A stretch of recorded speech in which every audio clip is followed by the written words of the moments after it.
In our recent Workwear Matters survey, we found out that 98% of women believe that their personal dressing style could help them achieve certain objectives at work. The forward woman is a woman who is really at the top of her game. So if that's what she's doing professionally, then sartorially, she also needs to appear like she knows what she's doing. From the school drop-off at 9 a.m, through her working day to after-work drinks. Don't blend in, own your look and stand out for the right reasons.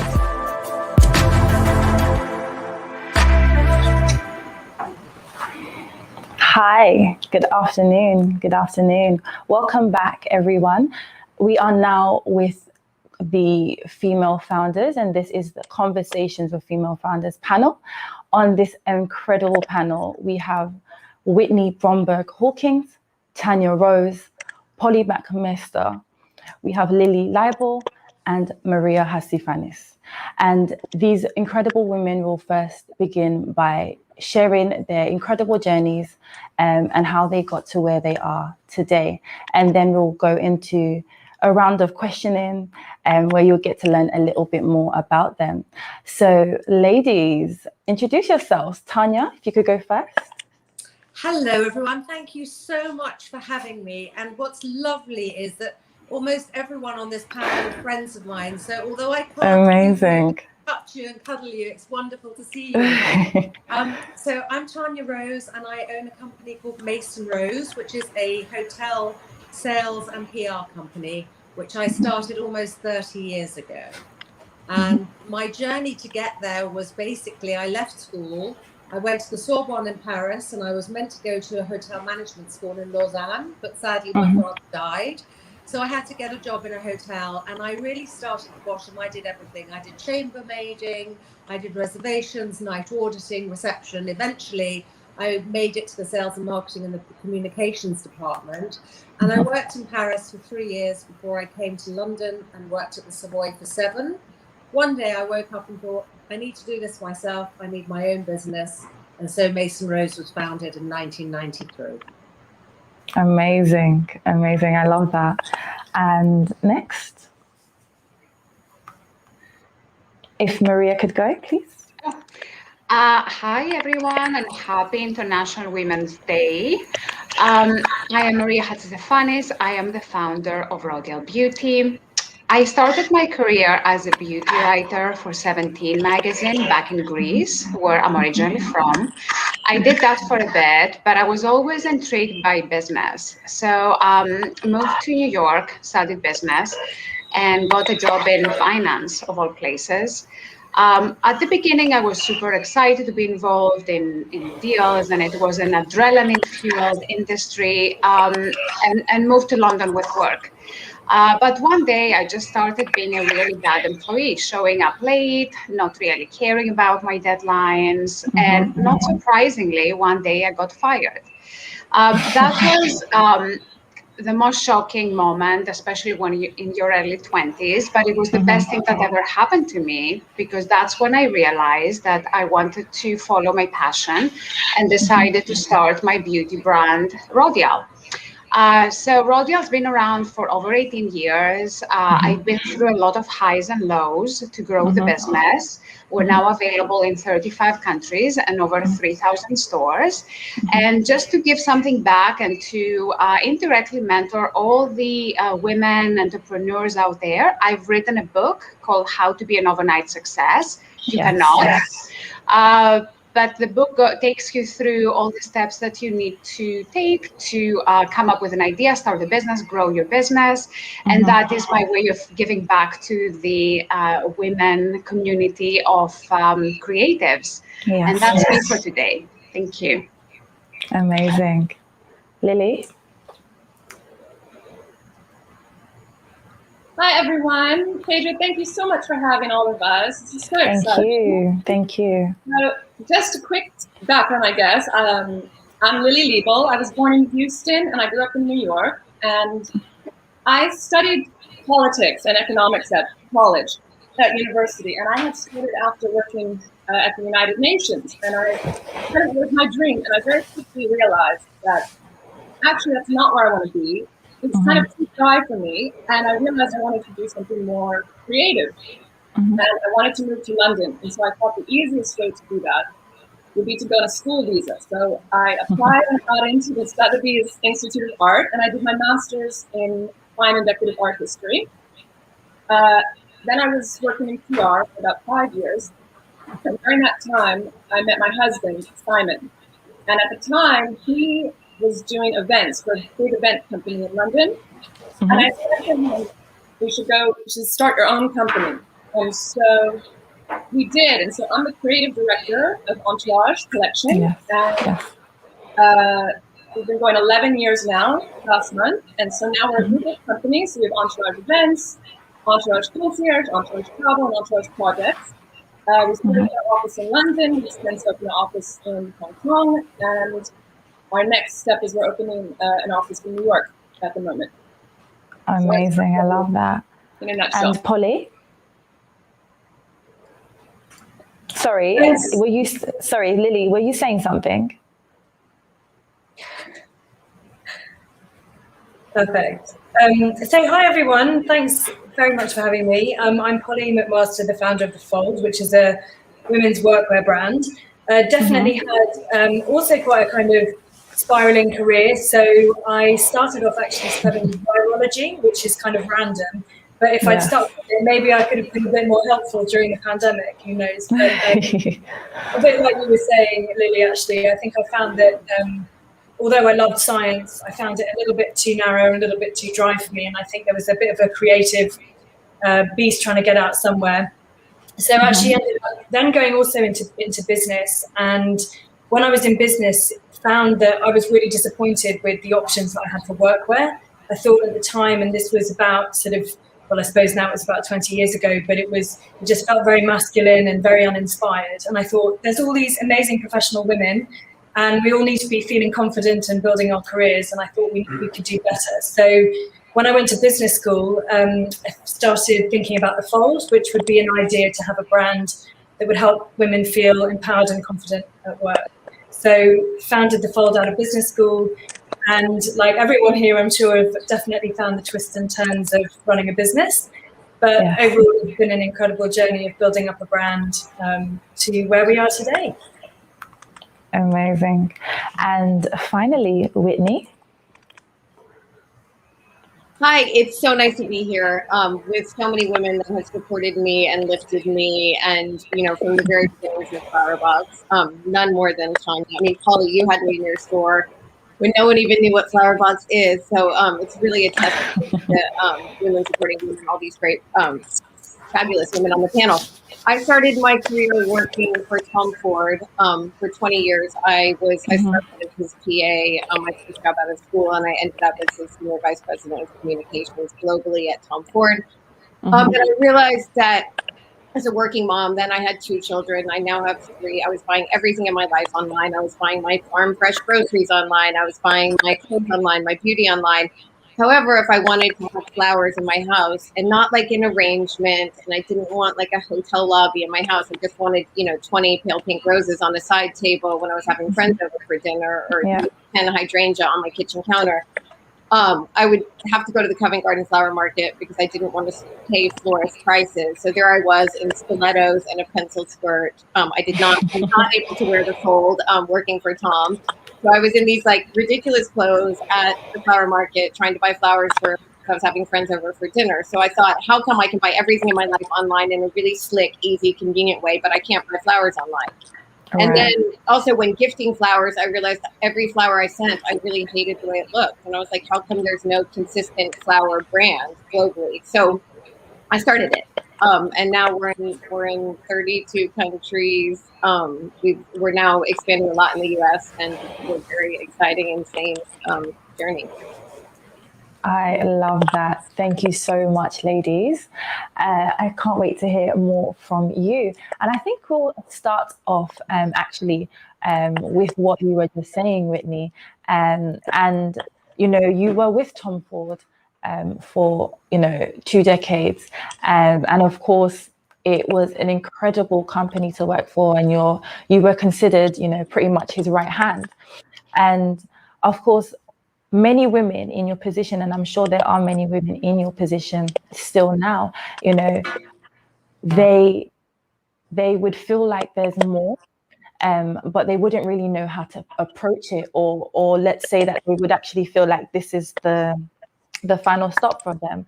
And like I said, I know that working for Tom Ford was an incredible opportunity, an incredible 20 years of your life.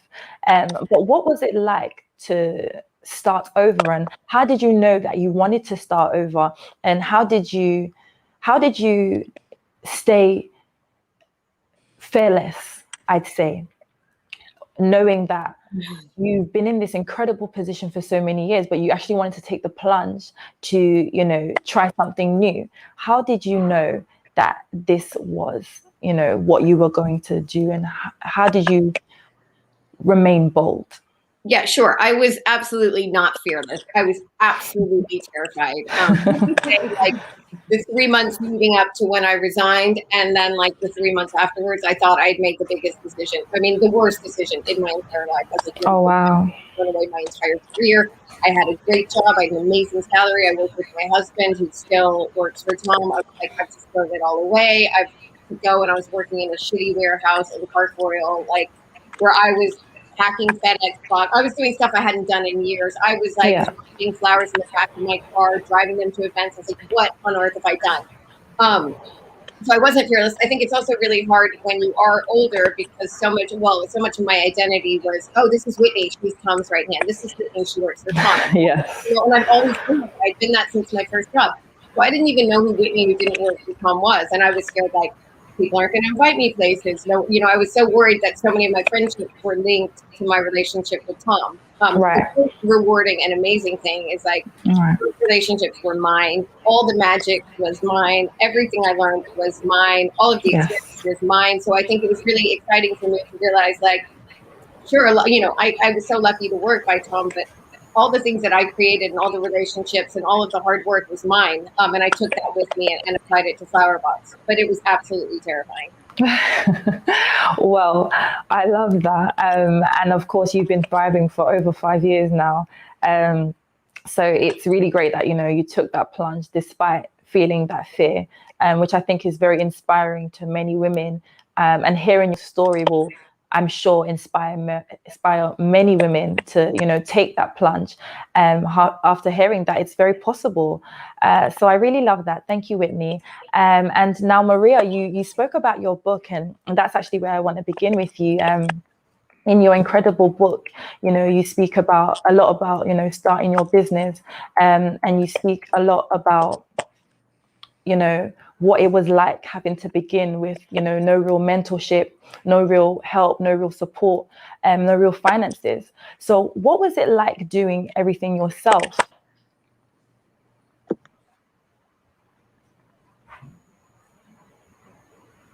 Sorry, Maria, I think you're on mute still. Sorry. Yeah, that is the number one question that everyone who wants to be an entrepreneur needs to ask themselves, because it is very lonely at the beginning. What was interesting is having come from the finance sector, I would think that I would get financing for my business, and I put together a business plan, and I went out there and promoted my business, trying to get funding, and I ended up not getting funding. So I decided, you know what, I have a passion. I want to start up this skincare range. I'm passionate. I know I can make it happen. No one seems to believe in me, but I'm just going to give it some time, and I'm going to do my best. So I started at the beginning from a back room at home. I had some savings. I started with 20,000 pounds of my own savings. I did everything myself, from going to trade shows and finding suppliers. I did everything myself at the beginning. It was very lonely. There weren't any mentors at the time. Mentorship is a very new thing that it's come up in the last few years. I didn't have it 18 years ago. But what I did that really helped me I found a group of women that were starting out businesses at the same time as me. So we were all at the same level. One of them was a leisure wear designer, another was a jewelry designer, another was a nail polish brand. And we were all at the exact same stage of starting our business. And we would have coffees, we would call each other. And I found so much strength from connecting with those women that knew exactly what I was going through. We developed this beautiful support group. And that I've been doing this since then. I found women that are going through the exact same thing as I'm going through now. And that really helped me, because I feel sometimes people say, oh, I'm just starting a business. You know, I'm going to go to this person who runs a multi-million-dollar business. They're the CEO, and they're going to be my mentor. But the reality is that these people still have jobs, still have responsibilities, and I don't know if time is there to mentor. So it's all about finding people at the same level as you, and giving them strength and gaining strength for them. And that is my advice to anyone starting a business. Find this network that you can support each other. Wow, Maria, that was very, very powerful. I really loved hearing that. And you know, you said something very key, and you said that, you know, mentorship is quite a new thing, and I agree with you. And I think a lot more businesses, companies, individuals are seeing that now more than ever. It's very, very necessary to have a mentor, that person that is able to guide you. Because I know that I've previously interviewed you, and I know you spoke a lot about, you know, not really having someone there to kind of show you what to do, and that, you know, the first few years or so you were kind of doing everything yourself. And whilst, you know, you were able to build this really groundbreaking empire, you know, it's not always the case for everyone. So I really do love what you just said. It's very, very incredible. And my next question is for Polly, and to touch on what you were speaking about earlier, about being a biology student. So how does someone that has now, you know, created this disruptive brand for women go from, you know, studying science, being in the medical world, to now doing what you do and being this incredible female founder? I think on the outside it sounds more random than it feels to me. But I think what I would probably say to is that it really comes down to your sort of transferable skills, which sounds a bit cliche, but I definitely think it's true. So I think the thing that I found was that it didn't really matter necessarily whether it was science or something else, but if you've got an analytical skill set and a particular frame of mind, you kind of apply it to anything. So so when I studied science, I'd also really been interested in art a lot at school, but I hadn't really had the confidence in my own ability to do it myself. And actually, I'm really glad that I didn't make that call to do it myself, because I don't think it would have been successful at all. I think what I was good at is thinking creatively, problem solving, being very positive, being a real sort of go-getter, always wanting to drive and create something and constantly looking for new ways to do things. So I think it's those things that kind of have been the thread that's gone through all of the different things that I've done. And actually, one of the things that you were saying about when do you have that that confidence to take a leap, I'm definitely quite a risk-averse person, and I think there's a sense that you have to be really brave and really bold to be an entrepreneur and start something. Absolutely.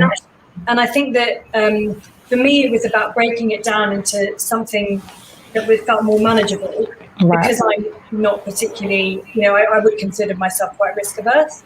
So when I went to business school, what I did was I sort of applied all the things that I knew to the idea that I had, to try and give myself the confidence that there was really something there.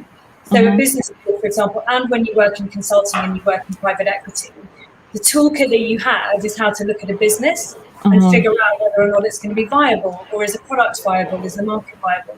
So you do all your due diligence, and you study the hell out of it, basically. You speak to as many people as you can, you pick up the phone to as many people as you can, and you build your network.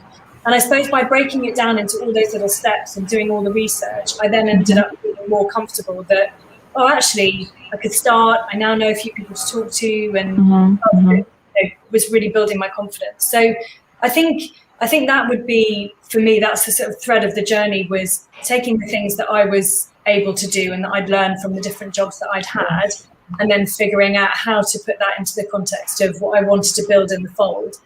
And then one of the most important parts of that is, who do you need around you, and who do you need to meet, and what's that network going to be to enable you to then actually do it. And that can also seem intimidating, but I think people are really surprisingly open. You ask someone for a coffee, or in these days, maybe you ask them for a Zoom chat. Somebody gives you a little bit of advice, or they introduce you to one other person. And it's amazing how after a few of those conversations, a few doors are knocked down, and suddenly you can kind of take the next step forward and start climbing up what seems like a really big mountain to climb. I love that. Thank you so much, Polly. And you said something very key. You said that for yourself, it might look random from the outside, but it wasn't very random for you. So I really enjoyed hearing that. And I think that there's many women that need to hear that as well, that, the path that you take, it doesn't have to look like, I'd say, a straight path, or it doesn't have to look like how you think it should look. And I really love that you said that. And to you, it's not random at all. It's kind of it just had to be your journey. So I really love that. And I also love that you said that your skill set, you were able to transfer them across. And I think if, many women understood more that, everything that you pick up along the way, it might not be the end career that you're currently in. It might not be the end role that you're currently in now, but you can absolutely take those skills, that experience, that knowledge, and, pop that into what you're going to do next. So I really love that. And I think a final thing that was really key for me as well, that you said that you studied the hell out of what you were doing. So I can definitely really relate that.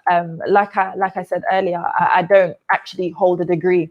So I don't have a journalism degree, and I typically shouldn't really be doing what I do right now. But I'm seeing now that the journey that I took, much like yourself, it seemed random and it wasn't a straight line. But, all those things that I learned along the way, and what I'm doing now is I'm able to take all the knowledge and experience I had and apply it now. And I'm able to really, apply myself to do that research and really to study, the publication industry. So thank you very much for that. And next, Tanya, I wanted to speak with you about what it is that you do with Mason Rose. And of course, you have this really incredible sales, marketing, PR company, and your job is, to really, connect with that clientele and deliver what it is they want. I wanted to speak with you about, partnerships and building relationships, and especially on such a global scale like you are, and with such, sought after locations.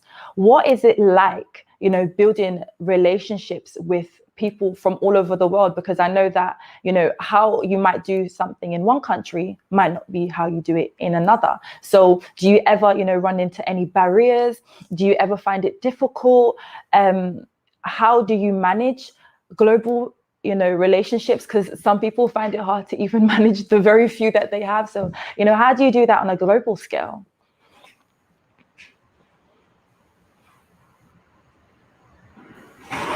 Tanya? I'm muted.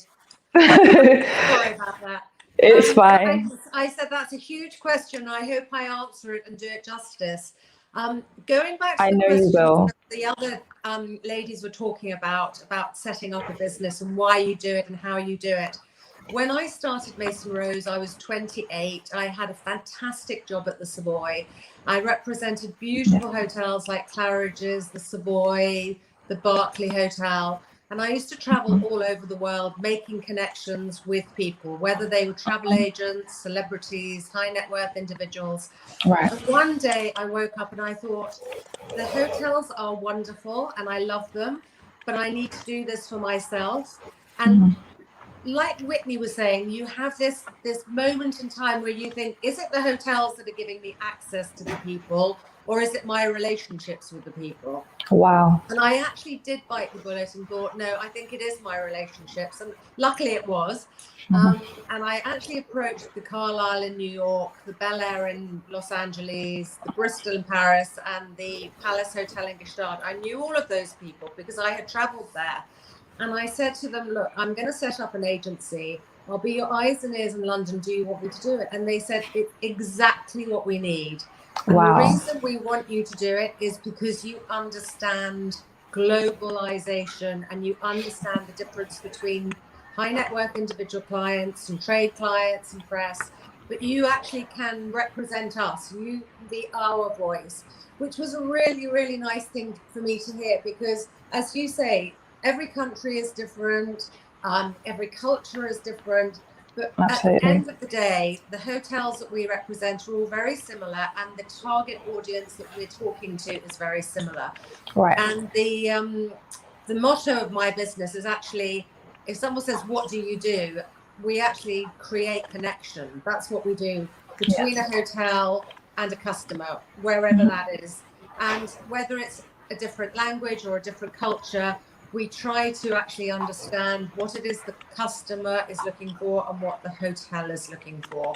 And then obviously I've got offices internationally, and I've got people who travel to all of those areas, and they do speak the languages.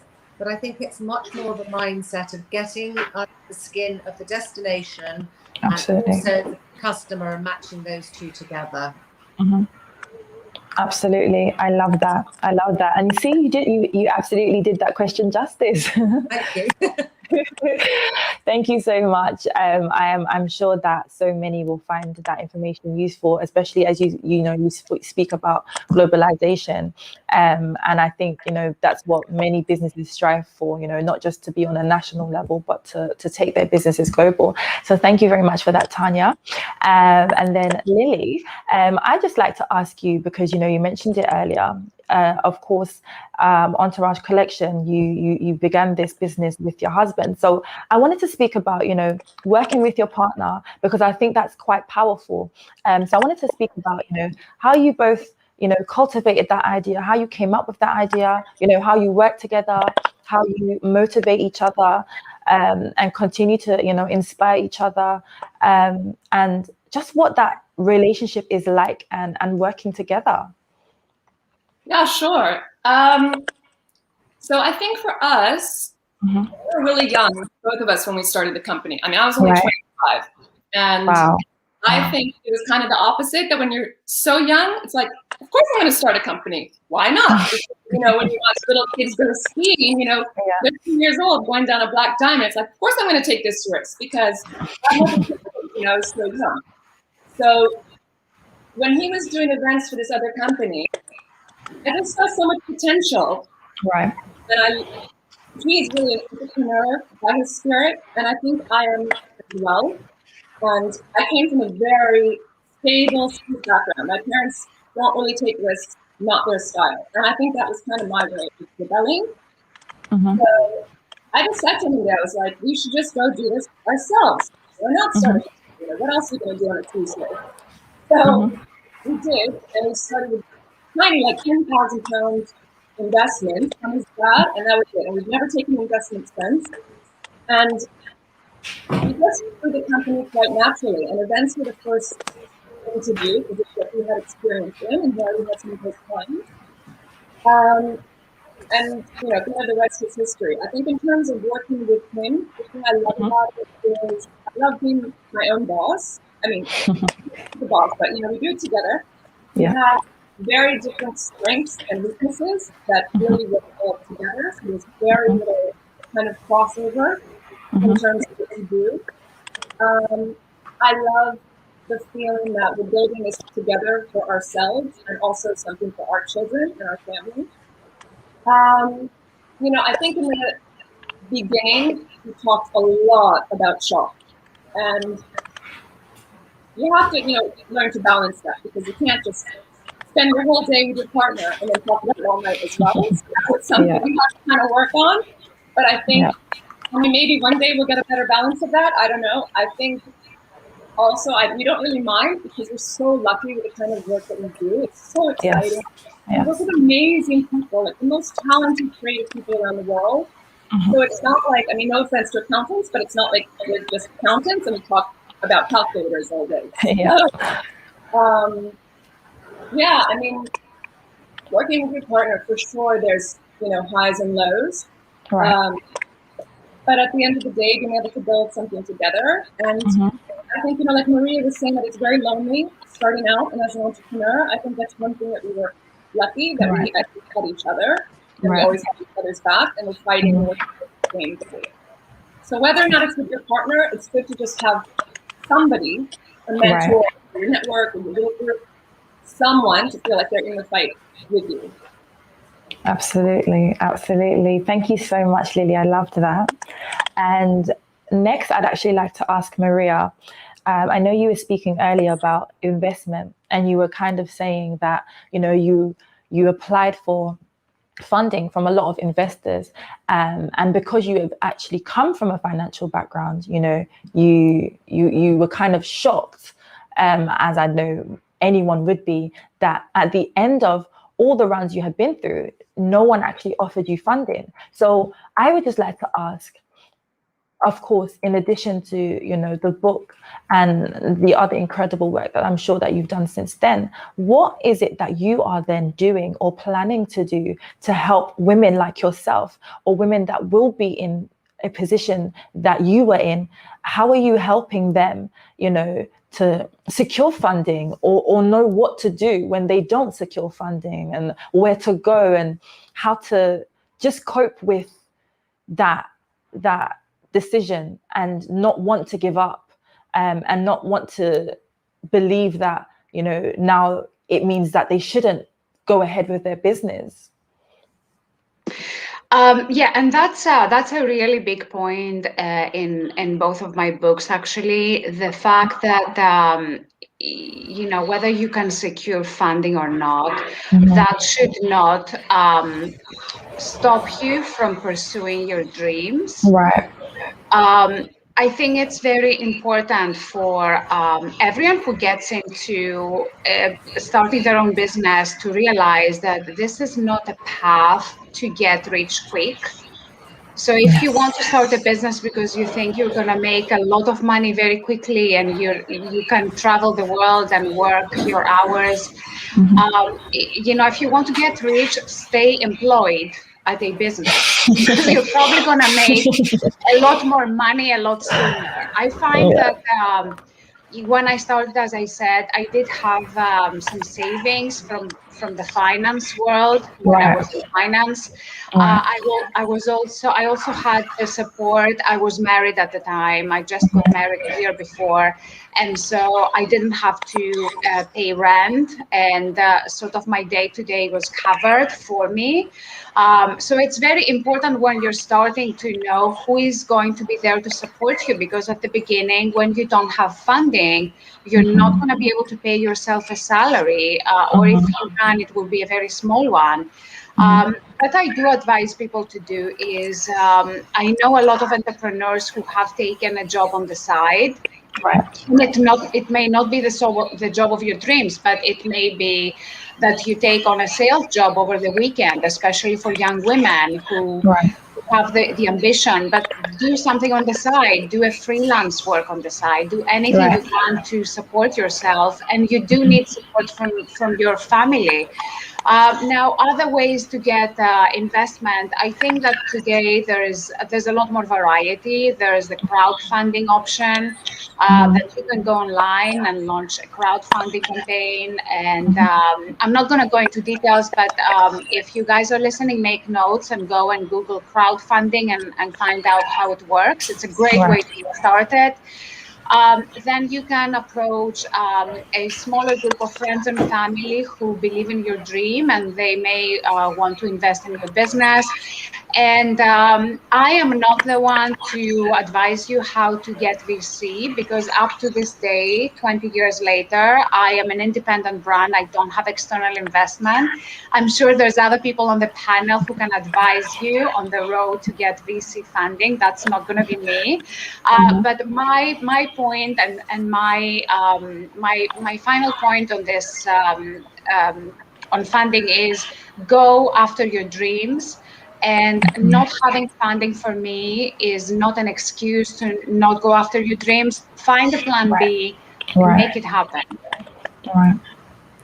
That is very, very powerful. Thank you, Maria. And, you know, the very last thing you said about, you know, not having the funding is not enough to not do it.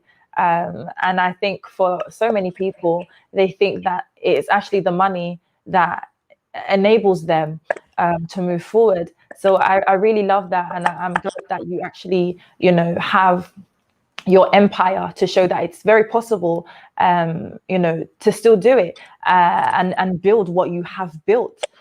So thank you very, very much. And next, I'd like to ask Polly, how was it that you were able to overcome the opinions of others? Because I know that, you know, starting out with doing the fold, you know, many didn't really believe that your concept would work. So how was it that you were able to overlook those opinions and, you know, still decide that you were going to pursue what you wanted to do anyway? Yeah, I guess it's really similar to what Maria was saying, because when you go out and you try and get funding, you might talk to like literally hundreds of people. And, you know, the rule of funding maths is that like 99.99% of them will say no, and that it's the tiny fraction who might give you something. So if you think about that, that's a lot of rejection. Right. Even about funding, it might even just be having a conversation with someone to ask their advice. Like generally, people are, you know, there's going to be a lot of people who aren't willing to part with their money to help you. And fair enough, it's their money and they've got a lot of different requirements on it. And I think the important thing is, one thing I would say is do listen to what they've actually said though, because along that journey of rejection where they've said no, sometimes they might say no for some random reason, like, you know, people go for a coffee with you and then they don't really have money to invest. So you're like, oh, well, okay, they haven't said no because, you know, they don't want to invest in me at this particular time. It's just not the right time or whatever. But people also might give you some really good reasons why they're not. And so intermixed with the resilience that you have of going, no, this is a really good idea and I really believe in it because I'm the customer and I really believe that there's a market for this product or for this brand. There are also sometimes some things that come out which are really sensible. Like I had a co-founder from business school and we were trying to work together between London and New York because she'd moved to New York just after business school. And a lot of people said to us, that's going to be really challenging. And we were like, no, it's fine. Like, it'll be perfect because those two cities are really great for the fold. But, to be fair, they were 100% correct because we didn't have enough resource or money or to be able to try and do two things in parallel. We needed to focus, get one thing done. And it was actually really good advice. So, we ended up, for various reasons that I sort of carried on in London, and my co-founder went to do something else. And we've stayed friends all this time, but in the end, that piece of advice was actually quite sound. So I would say take the bits that are going to be useful, really think about what those people have said. It's not just rejection because it's nothing personal. It's not because they don't like you or they think your idea is fundamentally flawed, but they might have some little bits of advice that might actually help you achieve your goals. So I do think it's important. Certainly. That's what I'd say. Amazing. Thank you, Polly. Thank you very much for that.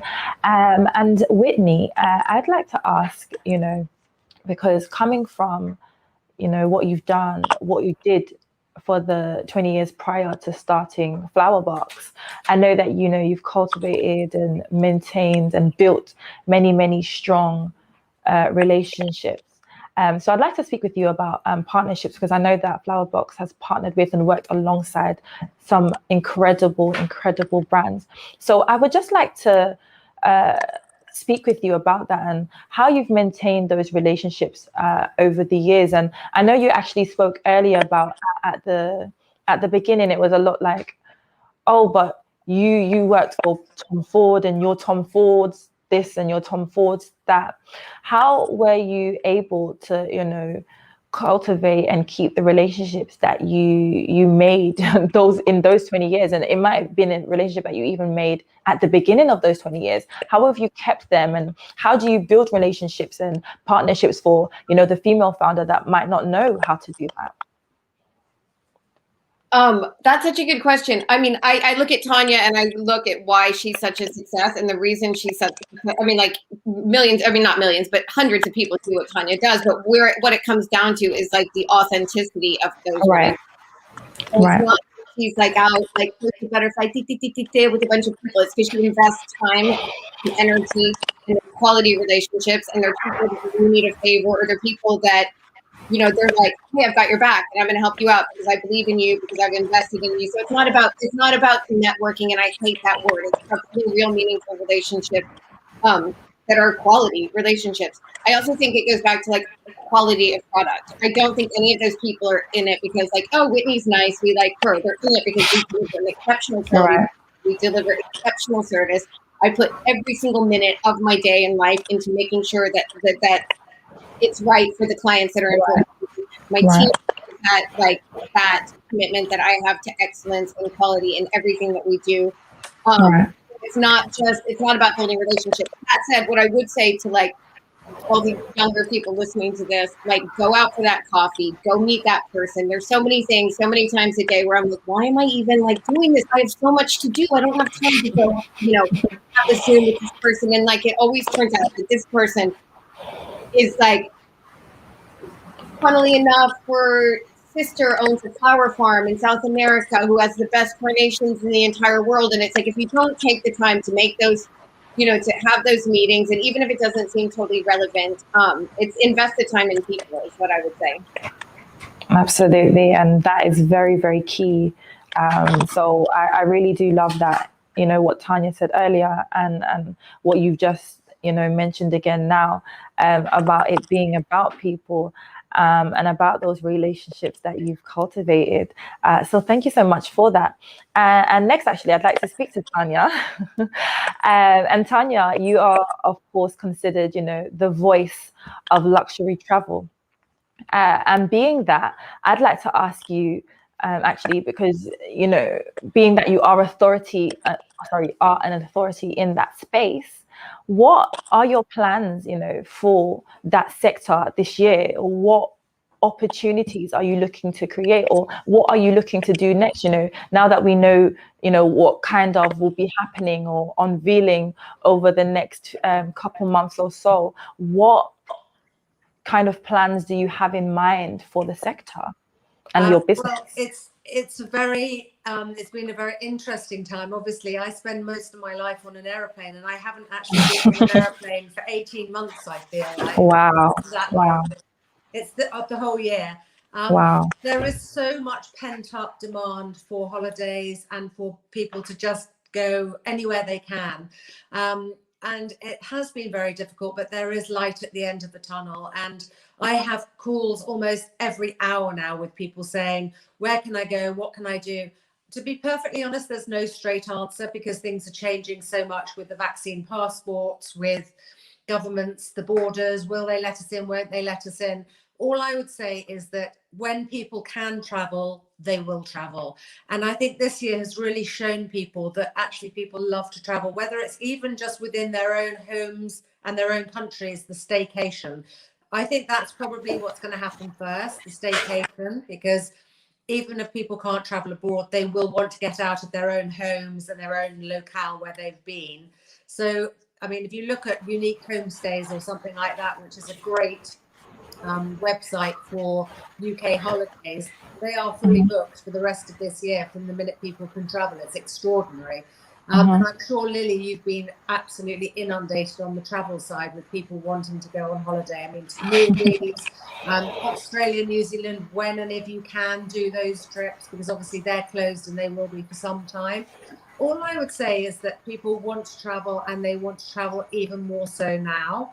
And it's funny because whenever I go to a dinner party, my husband's a lawyer, and when we come out, he says to me, why is it everyone wants to talk about travel to you and no one wants to talk about law? And I said, well, they do want to talk about law when they're in trouble, but everybody has a holiday story, or I've been here and I loved it, or I hated it, or what do you think about that? So I think it's just something that everybody wants to do. And I'm not just talking about going away on holiday, but on business. You know, the minute, even though Zoom and Teams have been a fantastic thing, nothing changes that connection where you're sitting in front of somebody and you're actually having those personal chats. So business travel will come back as well as holidays, I think, very quickly. Amazing. And finally, before we go to our audience questions, I'd like to ask Lily about the importance of networking. So what would you say, to, women that are starting out? Because of course you've been doing this for many years now, and you've been a business owner for 10. So what would you say is the importance of networking? And I think they've even gathered this from just this conversation alone, that, the importance of people and the importance of having that community of people. So how would you say they could go about building that network, because you have such an incredible network? Yeah, that's a great question. And I think all the women here have touched on that. And I just can't underestimate enough the importance of networking when you're starting your own business, and never stop networking, no matter if you have multiple businesses. I think one thing for me, maybe it's like being American, I'm afraid to just go up and talk to people. And when you, go to everything that you can. Say yes to everything, go to every event, go to lunch, go to coffee, whatever, when you're building up. And say you go to a party and 5 people there. You already know them. So don't talk. Go meet them another time. Go just introduce yourself to new people. Right. Always be out there. Always, you kind of have to do your own PR, which can be really scary and overwhelming. But it's just something that you have to do. Put yourself out there. Say yes. Walk up to people. Shake their hand. Look them in the eyes. Say, I'm so-and-so, and this is what I'm working on. And just go to everything. Again, go to everything you can, meet as many people as you can. Wow. I love that. So, I believe this in every sense of the word. Be nice to everybody. Be kind to everybody. Absolutely. That's the right thing to do. I was just raised that way. But also be nice to everyone in the sense of be nice to the assistants. Be nice to the really junior people, because one day they'll be the editor. One day they'll be the owner. And then you do it together, Just have your circle, your network, because you never know, one day who you might need to call on, or they'll call on you, or you can collaborate together. That's I would say, for our company, our USP, our most valuable asset is our little black book. And the thousands of people all over the world in all different industries, and that has come from just hard work, grinding every day and going out. Sometimes you don't want to have to get dressed up again and go to another thing, but if you're building your own thing, you have to do that. That just comes with courage. Absolutely. Thank you so much, ladies. We're now going to the audience questions, as I believe they've asked quite a few. So I'm just waiting for those to pop up on the screen. Okay, so Belle Pierce has asked, for each one of you, what was the turning point moment for your careers that completely changed your direction? Any of you can go first. I'm happy to go. Amazing. So it was year 5, having started Rodial, and we were doing okay. We weren't doing great. I just moved into my first office. I had a staff of 3 at the time. Things were going very slowly. And we were about to launch our first skincare product. At that point, we were just doing body care. So a sample arrives from the lab. We look at it. I look at the ingredients. And one of the ingredients related to viper venom. So I thought, let's just call the product snake serum. And that was the one single decision that I've made. That was the one risk that I took with Rodial and my business that took us to the next level. Everyone started talking about this crazy product called snake serum. We were getting orders from all over the world. And that decision to name the Rodial product snake serum put Rodial on the map. And if we didn't have that, I don't know if we would be around today. So my advice to everyone is sometimes you just have to take risks and go with your gut feeling. And every time I took a risk, did it succeed? No.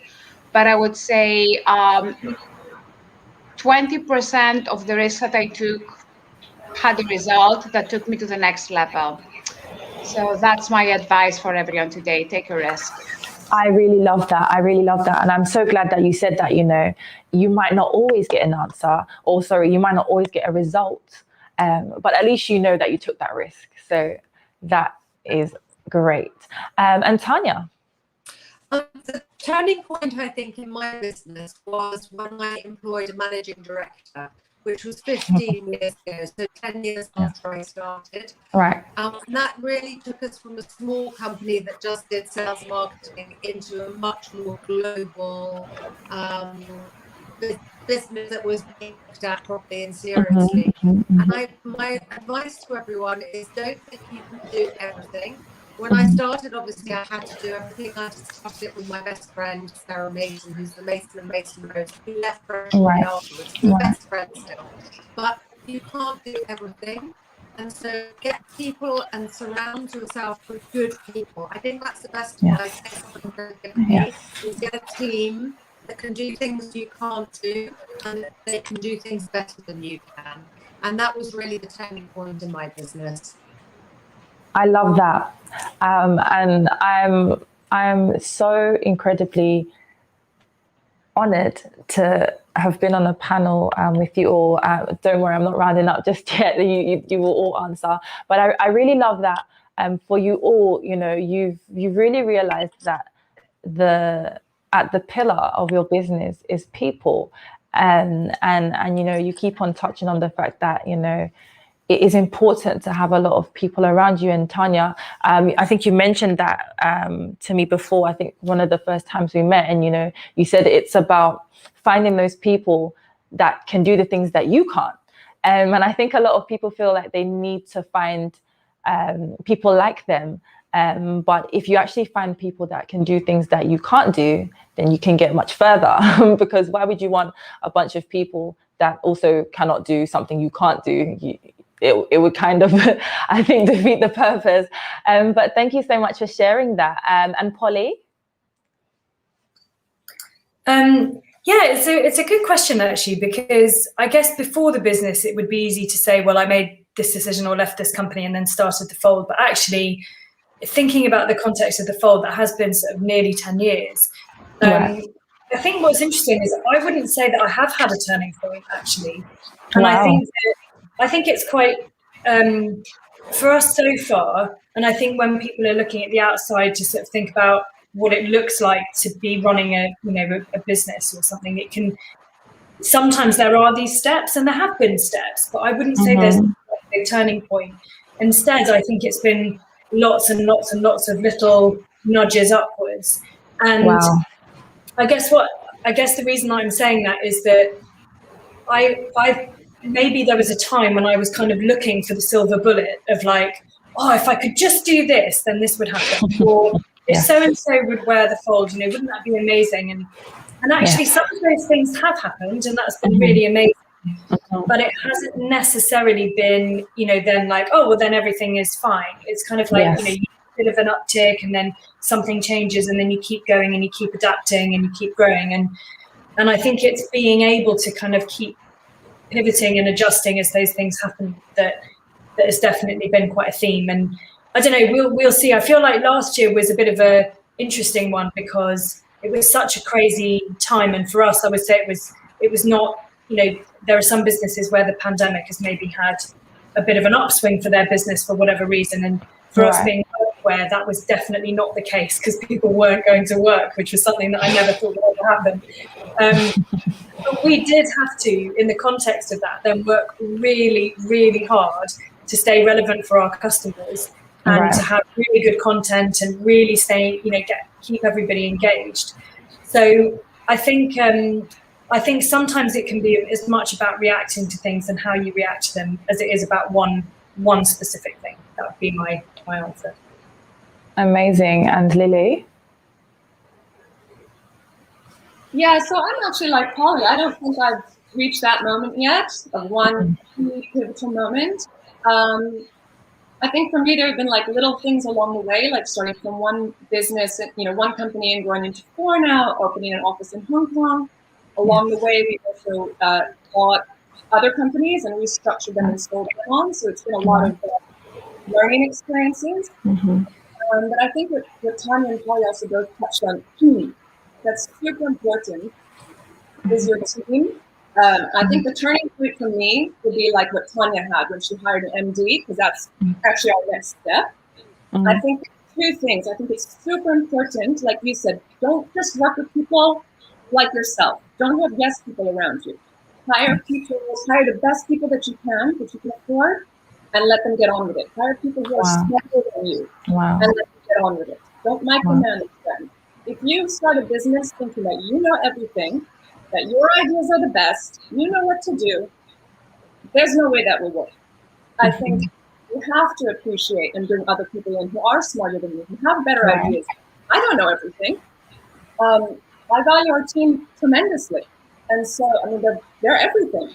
And I think also, I read this, I don't remember who said it, but I heard this somewhere. Ultimately, when you have your own company, you want to make yourself replaceable. That doesn't mean to have an exit plan from day one. I don't really believe in having exit plans. But it means eventually you don't want to be doing all the grunt work all the time, however many years in. You don't still want to have to be fixing the server that goes down or doing the HR.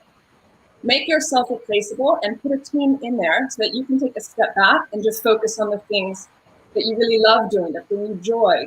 And when you have your team there in place to do that, it lets you do that. So that's my advice. I love that. I really, really love what you just said, about not going in thinking that you know everything. That is very, very powerful. And then finally, but not the least, Whitney, please. Hi, I know, Polly, I keep waiting for that silver bullet. You're like, we're listening to the girl from Stitch Fix on the podcast saying like, and then there was a big piece in the New York Times and all of a sudden we went to 5 million in sales every day. And you're like, I'm like, we had a big piece in the New York Times. No, I think it's by far the biggest, most pivotal moment in my career. Tom Ford used to always say, like, it's so important to have a 10-year plan in my 20s. And I always kept this in the back of my mind in my 20s. It was like work, career. 30s, I wanted to have a family, so I had children and simultaneously built my career. And then my pivotal moment was I was turning 40. I was pregnant with my 3rd child. And I was like, am I really going to be doing this when I'm 50? Am I really going to be like getting Tom a Diet Coke when he's thirsty? Am I really going to be like feeding editor on the front row of a fashion show that was younger and younger, like less appreciative and more obnoxious? They weren't even like editors at this point, they were all bloggers. So I was like, absolutely not. And that was it. It was like, but I think it was the confluence of all 3 of those things at the same time. I was like, I gotta go. So that was my light bulb moment. Thank you so much, Tanya. I really love that. So thank you. And I think a lot of women can certainly learn from that and now have the boldness to really think about that and consider and reconsider what they want to do and do they want to be doing certain things at certain ages. So thank you so much for that. And thank you so much, each and every one of you, Maria, Tanya, Whitney, Polly, and I don't know who I'm missing from that, Lily. Thank you so much. It was an incredible panel, and I know that the audience have taken away many tips, incredible advice, and I just want to thank you all once again for coming on and sharing your journeys. I think they are very pivotal and very, very necessary for especially what's happening now. So thank you so much. And thank you to the audience too for tuning in again. Our next panel will be back at 12:30, I believe, or 11:30. It'll be an hour from now. So thank you so much for tuning in. Thank you, ladies. Thank you. Thank you so much. Thank you. Bye. Bye-bye. Bye.